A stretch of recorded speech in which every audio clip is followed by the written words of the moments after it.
Okay, this is the rest of chapter 12 of My Brother Sam is Dead, and it's probably not going to be a super long rest of the chapter, but listen carefully and keep up the great work on your discussion posts. So I'll just reread a couple of the lines that we heard before I stopped last time. I spent a lot of time riding around among the farmers buying whatever they had. They'd often have rum they'd taken in trade for livestock. I could offer them good prices for liquor because we could get good prices for it. The officers didn't care how much they paid for liquor. As they said when they were drinking, a short life, but a merry one. Which of them knew when he was going to die? Of course, the ordinary soldiers didn't have much fun. For one thing, there was always the snow. It came down in a great blizzard about a week after the troops had started to build the encampment. Their huts were not finished, and they were forced to work in bitter cold and storm. The cold was a problem. The huts were really just tiny log cabins with big stone fireplaces making the whole rear wall. In cold weather, they had a lot of trouble getting the mortar to set.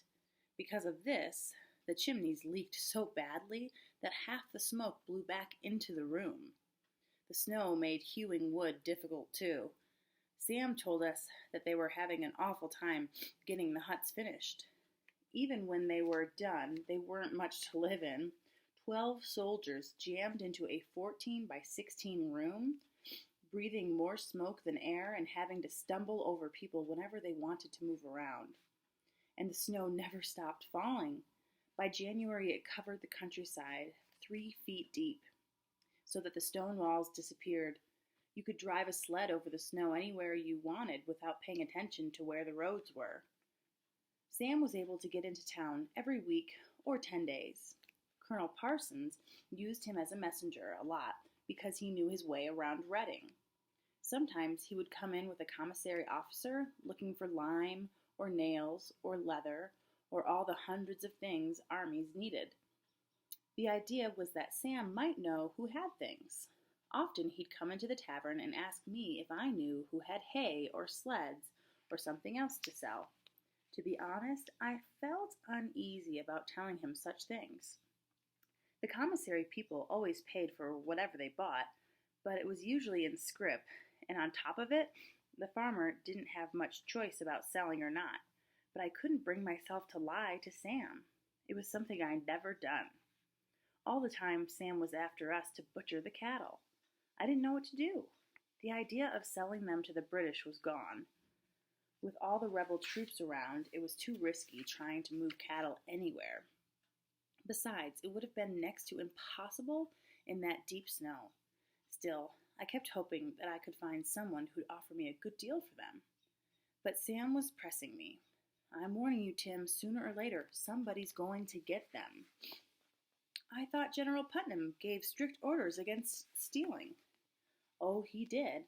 And knowing General Putnam, he'll hang any soldier he catches stealing. He's tough as nails, but he's honest. Besides, he wants the people to come around to our side, and if he lets the troops forage, he'll lose all sympathy with the populace. Oh, I know him. He's had a lot of men flogged already for disobeying orders, and I'm sure he's just itching to catch somebody stealing so he can make an example of him. Then what's the worry? Don't be stupid, Tim. A lot of men will take a chance anyway, especially when they're drunk.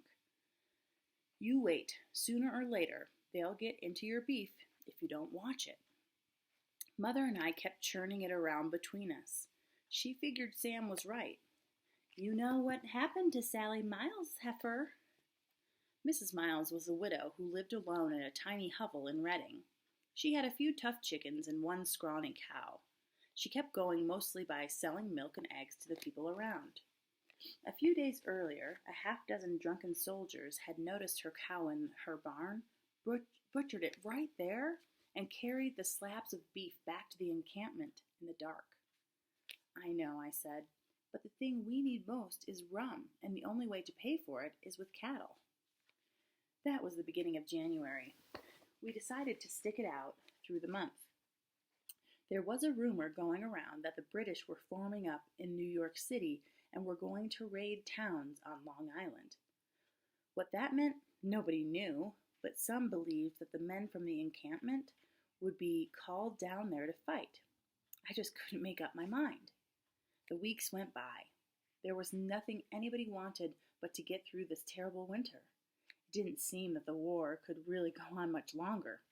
Even Sam thought it would have to end soon. We talked about it one evening when he was there for a short visit. We were sitting in front of the tap-room fire one night in late January. "I think something decisive will happen in the spring," he said. "The English government realizes by now that they're not going to beat us easily." "Maybe they figured you were too starved and tired to fight much longer." He shook his head seriously. "They might be right," he said. "The other day, some of the men were actually talking mutiny. A lot of them have no blankets. They're short of food, and the pay hasn't come through.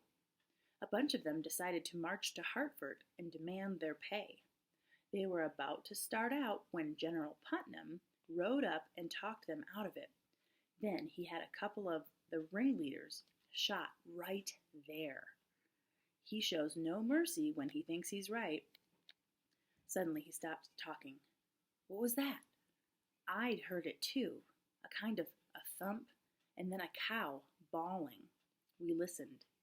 There were noises coming from outside somewhere.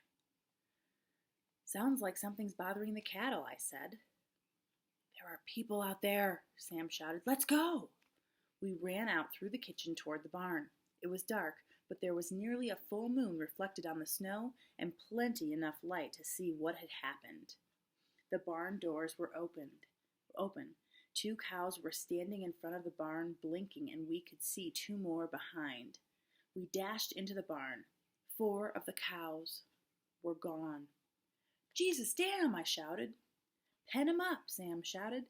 "They'll be butchering the others somewhere near. There's no chance of driving them very far in this snow." He darted around the house toward the road, his eyes following the hoof prints in the snow.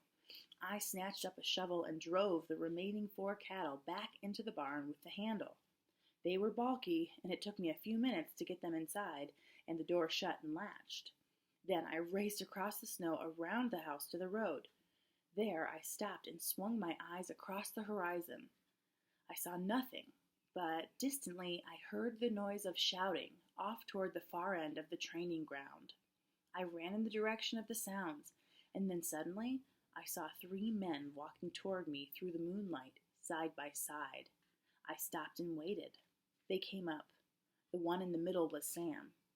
His nose was bleeding, and there was a cut in his chin. His hands were tied behind his back.